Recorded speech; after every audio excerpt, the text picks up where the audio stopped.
जय हिंद दोस्तों। 2023 में औसत चैप्टर से एक टाइप का सवाल बहुत बार रिपीट हुआ है। उस टाइप का हम 3 क्वेश्चन करने वाले हैं। मैं आपको इस टाइप के सवाल का शानदार अप्रोच भी बताऊंगा। चलिए हम सवाल की ओर चलते हैं।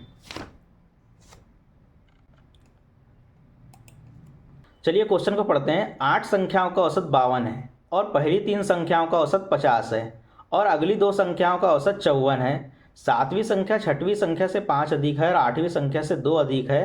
7वीं और 8वीं संख्या का औसत क्या है? चलिए क्वेश्चन को बनाना शुरू करते हैं।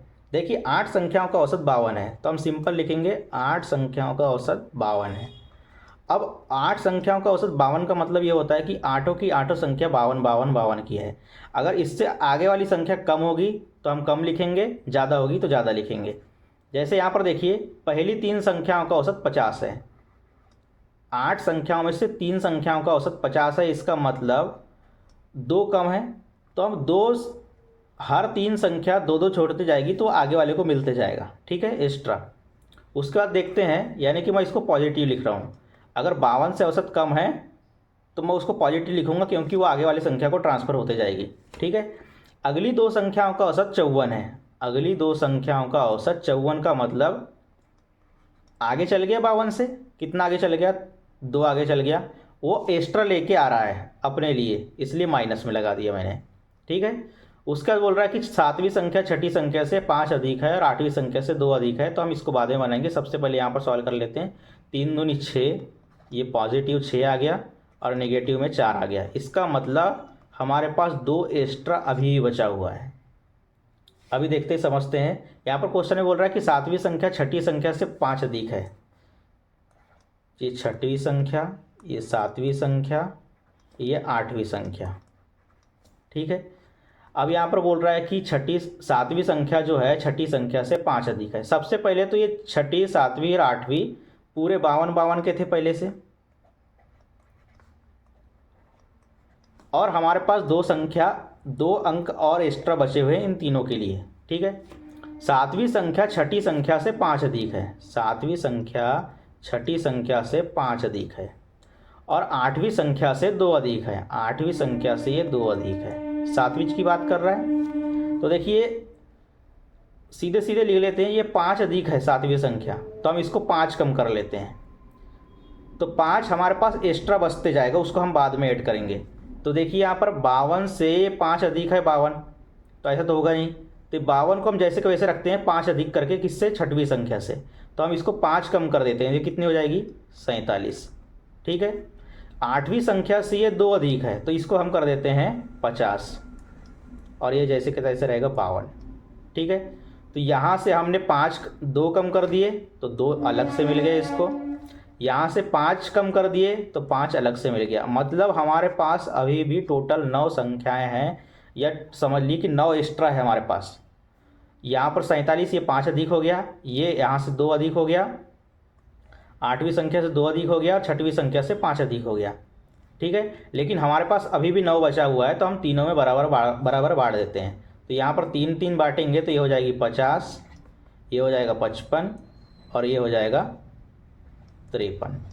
तो क्वेश्चन में बोल रहा है कि 7वीं और 8वीं संख्या का औसत क्या होगा। तो ये 7वीं संख्या कितनी है? 55 की है। 7वीं और 8वीं संख्या का औसत कितना हो जाएगा? दोनों के बीच का 54, और यही हमारा आंसर होगा। ये क्वेश्चन नहीं भी समझ में आया होगा तो हम दूसरे क्वेश्चन की ओर चलते हैं। वो क्वेश्चन आपको शानदार तरीके से समझ में आ जाएगा। देखिए दूसरा क्वेश्चन, 12 संख्याओं का औसत 38 है। लिख लेते हैं हम 12 संख्याओं का औसत 38 है। 12 संख्याओं का औसत 38 है। देखिए अगर 38 से कम होगा आने वाली संख्या तो हम कुछ पॉजिटिव लेंगे और ज़्यादा होगा तो निगेटिव लेंगे। 12 संख्याओं का औसत 38 है, इसका मतलब हर संख्या 38 38 38 की है, ठीक है। उसमें से पहली 3 संख्याओं का औसत 33 है, यानी हर संख्या 5 5 छोड़ दी गई आने वाली संख्याओं के लिए, तो हम इसको पॉजिटिव लिखेंगे। मैं पॉजिटिव का साइन नहीं लगा रहा हूँ। उसके बाद बोल रहा है कि अगली 4 संख्याओं का औसत 35.5 है। अगली 4 संख्याओं का औसत 35.5 है। पहले तो 38 38 थी, अब 35.5 की है। इसका मतलब हर संख्या ने 2.5 छोड़ दिए आगे वाली संख्या के लिए, तो ये भी पॉजिटिव में आएगा। 2.5 छोड़ दिए। 3 और 4 7 संख्या हो गई है हमारे पास टोटल 12 संख्या होना चाहिए। अगली दो संख्याओं का औसत 40 है, अगली दो संख्याओं का औसत 40 है। देखिए 38 से ज़्यादा हो गया तो हम इसको निगेटिव में लिखेंगे। कितना निगेटिव लिखेंगे? 40 है बोल रहा है, 38 से 2 अधिक, तो यहाँ पर 2 लिख लेते हैं हम। गुणा कर देंगे 15, ये हो जाएगा 4 दूनी 8, और ये आधे का गुणा करेंगे 4 में तो 2, टोटल मिलाकर कितना हो जाएगा 10। और निगेटिव में कितना जा रहा है 4, मतलब टोटल देखा जाए तो 15 और 10 25, 25 में 4 माइनस करेंगे 21, यानी 21 नंबर जो है आने वाली संख्याओं के लिए बचा हुआ है। ठीक है, टोटल नंबर देखते हैं, 3 और 4 7 और 2 9, यानी अभी भी 3 संख्या बची हुई है हमारे पास। तो यहाँ पर क्वेश्चन में बोल रहा है कि 10वीं संख्या 11वीं और 12वीं से क्रमशः 4 और 5 कम है, तो 12वीं संख्या क्या है? तो देखिए यहाँ पर 10वीं संख्या, 11वीं संख्या और ये 12वीं संख्या। पहली चीज़ तो तीनों संख्याएं 38 की पहले से थी, तो सबसे पहले लिख लेते हैं हम 38 और 38। अभी 21 को हमें तीनों में बांटना भी है। ठीक है, तो कैसे बांटेंगे? सबसे पहले यहाँ पर क्वेश्चन में देखो, 10वीं संख्या 11वीं संख्या और 12वीं संख्या से क्रमशः 4 और 5 कम है। 11वीं से ये 5 कम है, और 11वीं से देखा जाए तो ये 4 कम है। 11वीं से देखा जाए तो ये 4 कम है, और 12वीं से देखा जाए तो ये 5 कम है। ठीक है, 11वीं से देखा जाए तो 4 कम है, और 12वीं से देखा जाए तो 5 कम है। तो हम इसको जैसे के वैसे रहने देते हैं, क्योंकि 21 हमारे पास बहुत ज़्यादा नंबर है, तो हम आराम से बांट देते हैं। देखिए 38 को जैसे के वैसे रहने देते हैं, 38 को जैसे के वैसे रहने देते हैं। इस 11वीं संख्या से 10वीं संख्या 4 कम है, तो इसको हम 4 बढ़ा देते हैं, क्योंकि हमारे पास संख्या बहुत है। 21 को हमको सबको बांटना है, तो हम इसको 4 एक्स्ट्रा दे देते हैं, तो कितनी हो जाएगी 42, और इसको दे देते हैं 5 एक्स्ट्रा, तो ये कितनी हो जाएगी 43। तो हमने कुल मिलाकर 9 निकाल दिए यहाँ से। 21 में हमारे पास बांटने के लिए बची थी, जिसमें से हमने 9 निकाल दिए हैं, तो हमारे पास अभी भी 21 - 9 12 संख्या अभी भी बची हुई है, यानी कि 12 नंबर हमारे पास अभी भी बचा हुआ है। तो हम ये 12 को तीनों में बराबर बराबर बांट देंगे। देखिए 10वीं संख्या 11वीं से 4 कम, और 10वीं संख्या 12वीं से 5 कम ऑलरेडी हो चुकी है, और हमारे पास अभी 12 में बचा हुआ है, तो हम इसको तीनों में बांट देंगे, तीनों संख्या में, 10वीं 11वीं और 12वीं में। तो तीनों में बांटेंगे तो 4 4 आएगा, तो ये हो जाएगा 42, ये हो जाएगा 46, और ये हो जाएगा 4 बांटेंगे तो 47।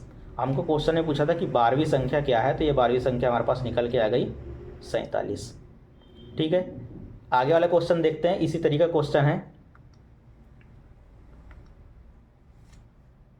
12 संख्याओं का औसत 42 है, आखिरी 5 संख्याओं का औसत 40 है, पहली 4 संख्याओं का औसत 44 है, छठवीं संख्या 5वीं से 6 कम और 7वीं से 5 कम है, तो 5वीं और 7वीं का औसत क्या होगा? इसको भी वैसे ही बनाना है हमको।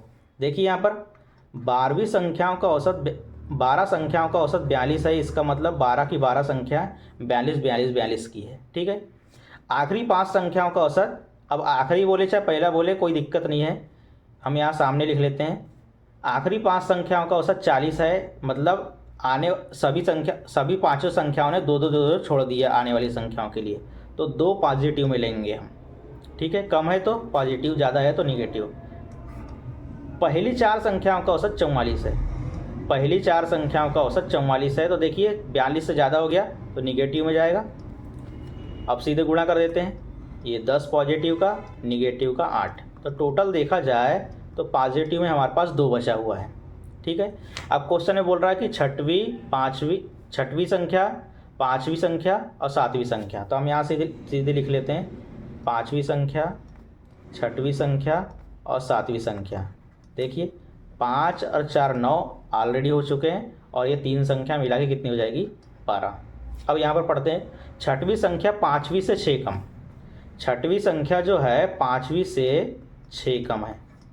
ठीक है, और 7वीं संख्या से 5 कम है। कौन? छठी संख्या की बात कर रहा है। छठी संख्या जो है 7वीं से 5 कम और 5वीं से 6 कम, छठी संख्या 5वीं से 6 कम और 7वीं से 5 कम। तो सबसे पहले तो देखो, पहली तीनों संख्या 42 42 की थी, पहले से लिख लेते हैं हम 42 42।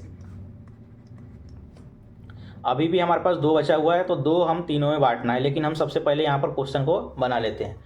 छठवीं संख्या 5वीं से 6 कम है, छठवीं संख्या जो है पाँचवीं से 6 कम है और सातवीं से 5 कम है। तो किसी भी तरीके से बना सकते हैं। सबसे पहले तो देखो, छठवीं संख्या पाँचवीं संख्या से 6 कम है, तो एक काम करते हैं, हम इसी को कम कर लेते हैं 6। जैसे 6 कम करेंगे तो 6 एक्स्ट्रा इसके पास चले जाएगा, ठीक है। तो 6 हम यहाँ पर दे देंगे और 6 इसको कम कर देते हैं, कितनी हो जाएगी 36। लेकिन क्वेश्चन में ये बोल रहा है कि सातवीं से ये 5 कम रहना चाहिए, तो सातवीं से 5 कम रहना चाहिए, तो हम यहाँ से 5 इसको बढ़ा देते हैं। यहाँ पर टोटल कितना हो जाएगा 41। ये 5 अधिक हो गया और ये यहाँ पर देखा जाए तो पाँचवीं से 6 कम हो गया और सातवीं से 5 कम हो गया, ठीक है। लेकिन यहाँ का जो एक कम किए यहाँ पर ऐड कर देते हैं, तो हमारे पास टोटल अभी भी 6 और 2 8 और 1 9 संख्या बची हुई है। तो 9 हम तीनों में बराबर बराबर बांट देंगे, तो इसके पास हो जाएगी 45, इसके पास हो जाएगी 39 और इसके बाद 3 दे देंगे तो कितना हो जाएगी 44। क्वेश्चन में ये बोल रहा है कि पाँचवीं संख्या और सातवीं संख्या का औसत क्या होगा। ये है पाँचवीं संख्या और ये सातवीं संख्या, तो 45 और 44 के बीच का कितना हो जाएगा 44.5। यही हमारा आंसर होगा, ठीक है ना। ये क्वेश्चन, ये इस टाइप का सवाल जो है बहुत बार रिपीट हुआ है, इसलिए मैंने आपको 3 टाइप के सवाल करवा दिया। धन्यवाद।